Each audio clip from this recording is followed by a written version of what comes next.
Hello student, मैं Mahesh Kumar Shri Balaji institute channel में आप लोग का स्वागत है।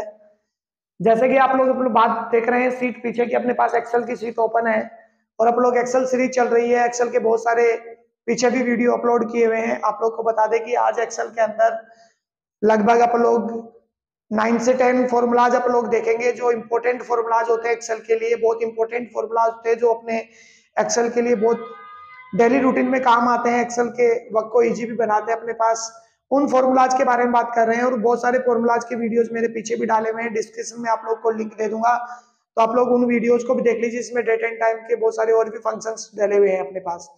तो आप लोग इस वीडियो को ज्यादा से ज्यादा लोग को शेयर करना है और कमेंट करके बताना है कि इन फंक्शंस के बारे में आप लोग कितने को पता था। तो अपन लोग बात करते हैं, आगे चलते हैं अपन लोग अपने टॉपिक के ऊपर कि अपने पास ये जो फंक्शन दिए हुए हैं ये कैसे काम करते हैं और इनका यूज क्या होता है और कैसे इस्तेमाल होते हैं। तो मैं बारीकी से आप लोग को एक्सेल के अंदर इन फॉर्मूलाज के बारे में बता रहा हूँ, तो आप लोग वीडियो पूरा देखना है आप लोग को। और अपन लोग बात करते हैं इन फंक्शंस के बारे में। तो देखिए, सबसे पहला जो फंक्शन अपने पास आता है वो आता है लेफ्ट फंक्शंस। देखिए, लेफ्ट फंक्शन का काम होता है कि कोई भी नाम अपने पास या कोई भी डेटा दिया हुआ है, नंबर दिया हुआ है, उसके लेफ्ट में से कुछ वैल्यू आप लोग को चाहिए होती है तो आप लोग निकाल सकते हैं। तो यहाँ पर देखिए, मैंने यहाँ पर लेफ्ट फंक्शंस लगाया है और यहाँ पर मैंने कोई वैल्यू दे दी है। जैसे मान लीजिए मैंने यहाँ पर लिख दिया है श्री बालाजी इंस्टीट्यूट। तो इस श्री बालाजी इंस्टीट्यूट में से मुझे यहाँ पर ओनली 3 डिजिट्स चाहिए। तो आप लोग के पास देखिए श्री बालाजी में SHR ओनली निकल के आ जाएगा और बाकी का डेटा आप लोग का उसमें से रह जाएगा। तो आप लोग जितने डेटा चाहते हैं उतने डेटा आप लोग यहाँ पे ले सकते हैं। जैसे मान लीजिए मुझे यहाँ पर लगभग 12 डेटा चाहिए, तो आप लोग यहाँ पर 12 नंबर आप लोग को चाहिए। तो देखिए अपने पास श्री बालाजी पूरा लिखा हुआ आ गया है। तो आप लोग जितने चाहते हैं उतने आप लोग लेफ्ट में से डेटा ले सकते हैं। इसके बाद में राइट फंक्शन आता है। राइट फंक्शन वैसे बहुत ज्यादा काम आता है अपने लिए। तो देखिए आप लोग यहाँ पर राइट फंक्शन का इस्तेमाल करते हैं। राइट फंक्शन क्या काम आता है, देखिए मैं आप अल्फाबेट पे ना बताकर आप लोग को नंबर पे बता देता हूँ कि जैसे मान लीजिए मेरे पास इंडिया कोड लगा हुआ है, कोई मोबाइल नंबर लिखा हुआ है। इस मोबाइल नंबर के ये मोबाइल नंबर लिखा हुआ है, इस मोबाइल नंबर के ओनली 10 डिजिट आप लोग को चाहिए। मोबाइल नंबर में इंडिया कोड आप लोग को नहीं चाहिए। तो आप लोग यहाँ पर 10 डिजिट लगा दीजिए, एंटर करेंगे तो राइट में से अपने पास ओनली 10 डिजिट अपने पास निकल कर आ जाएंगे।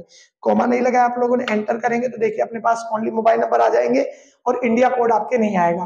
तो राइट में से आप लोग जितने डिजिट चाहते हैं उतने डिजिट आप लोग के पास ये निकाल कर आप लोग को दे देगा। इसके बाद में अपने पास नेक्स्ट फंक्शन आता है एबीएस। देखिए एबीएस फंक्शन का मान मतलब होता है निष्पक्ष मान। निष्पक्ष मान का मतलब होता है कि जैसे मान लीजिए कोई वैल्यू दिया मैंने और पॉइंटों में कोई वैल्यू दे दिया, ये राउंड ऑफ नहीं करेगा, मतलब पॉइंट की वैल्यू को आगे की राउंड ऑफ नहीं करेगा। आप लोग को जो एज इट इज मान आप लोगों ने दिया है, जो नंबर दिया है, ऐसा का ऐसा मान वैल्यू आप लोग के पास उतर के आ जाएगा। आप लोग इसे एबीएस फंक्शन कहते हैं। देखिए आप लोग जैसी वैल्यू दोगे वैसे वैसे आ जाएगी, आप लोग के पास डिट्टो वैल्यू आप लोग के पास ऐड हो जाएगी। इसके बाद में अपने पास आता है RAND फंक्शंस। देखिए RAND फंक्शंस आप लोग देते हैं, इसमें कोई वैल्यू नहीं लेता है। RAND फंक्शन का मतलब होता है कैप्चा कोड लेना। जैसे फॉर्म भरते हैं, फॉर्म के नीचे एक सिक्योरिटी कोड आता है। सिक्योरिटी कोड हर बार वो बदलता रहता है पेज रिफ्रेश होने पर। तो वो सिक्योरिटी कोड यही बना अपने पास होता है RAND फंक्शन। देखिए एक्सेल के अंदर RAND फंक्शन का प्रयोग होता है सिक्योरिटी कोड के लिए। आप लोग जैसे हर बार बदलेंगे तो हर बार देखिए अपने पास वो डेटा बदलता रहेगा, बट ये नंबर वैल्यू देता है, हर बार ये वैल्यू को चेंज करता ही रहेगा। इसके बाद में नेक्स्ट फंक्शन आता है अपने पास पाई। देखिए पाई फंक्शन होता है, उसमें भी कोई वैल्यू नहीं लेता है। पाई का मान अगर बात करें तो 22/7 होता है, मैथमेटिक का फंक्शन होता है। आप लोग पाई का मान जानना चाहते हैं तो आप लोग को ये देखिए पाई का मान आप लोग को बता देता है। वैसे 22/7 होता है, 22 के अंदर 7 का भाग जाता है तो ये वैल्यू आती है।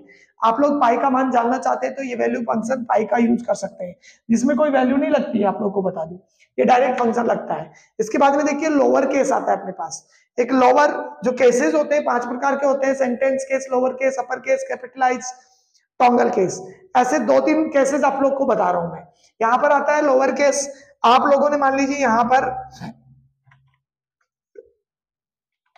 लोअर केस लगाया, आप लोगों ने फंक्शन लोअर लगाया और आप लोग यहां पर कोई भी नाम दे रहे हैं। जैसे मान लीजिए मैंने यहां पर कोई भी कैपिटल में नाम दे दिया, जैसे मैंने श्री बालाजी आप लोगों ने दे दिया। आप लोग इसको स्मॉल लेटर में लिखना चाहते हैं, छोटे अल्फाबेट में लिखना चाहते हैं, तो आप लोग एंटर करेंगे तो देखिए आपके श्री बालाजी कैपिटल में लिखा हुआ था, अब लिखा हुआ आ गया अपने पास किसमें, स्मॉल लेटर के अंदर। तो आप लोग चाहते हैं कि स्मॉल लेटर को, कैपिटल लेटर को आप लोग स्मॉल में करना चाहते हैं, तो आप लोग लोअर का प्रयोग कर सकते हैं। इसके बाद आता है अपर केस। देखिए अपर का प्रयोग होता है कि जो स्मॉल में है उन्हें कैपिटल कर सकते हैं। तो यहाँ पर आता है अपने पास, आप लोग डायरेक्ट अल्फाबेट भी दे सकते हैं और आप सेल का नेम भी दे सकते हैं कि जो श्री बालाजी लिखा हुआ है, जो स्मॉल लेटर में आ रहा है उसे कैपिटल में करना है तो आप लोग कैपिटल में कर सकते हैं। तो इस प्रकार से आप लोग स्मॉल का भी प्रयोग कर सकते हैं। इसके बाद में अपने पास आता है ट्रिम फंक्शंस। देखिए ट्रिम के शॉर्ट वीडियोज भी मैंने डाल रखे हैं, आप लोग देख सकते हैं। वैसे ट्रिम जो फंक्शन काम आता है उसका मतलब होता है ट्रिम का,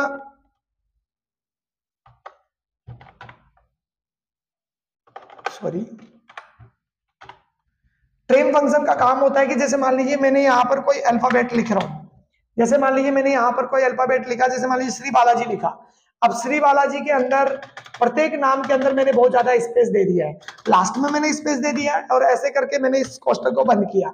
इस प्रकार का फंक्शन लिखा है। तो ये क्या पैराग्राफ सही सीक्वेंस में लिखा गया है? नहीं है। हम लोग चाहते हैं कि प्रारंभ में जो स्पेस दिया है या एंड में जो स्पेस दिया है ये तो बिल्कुल खत्म होना चाहिए, और बीच के अंदर प्रत्येक वर्ड के बीच में एक एक स्पेस होना चाहिए, दो ज्यादा तीन ज्यादा स्पेस नहीं होना चाहिए। तो एक प्रॉपर तरीके से सीक्वेंस में आप लोग को वर्ड को या पैराग्राफ को सेट करके ट्रिम फंक्शन देता है, स्पेस को खत्म करने का काम करता है। देखिए इसके बाद में अपने पास आता है प्रॉपर, एक डेटा को लिखने के लिए, पैराग्राफ को लिखने के लिए आप लोग इस्तेमाल करते हैं। देखिए श्री बालाजी इंस्टीट्यूट में पहला वर्ड एक कैपिटल है, बाकी के सारे स्मॉल लेटर में है। जैसे मान लीजिए आप लोग यहां पर लिखते हैं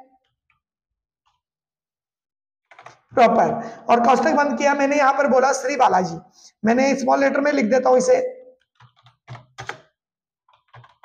बालाजी।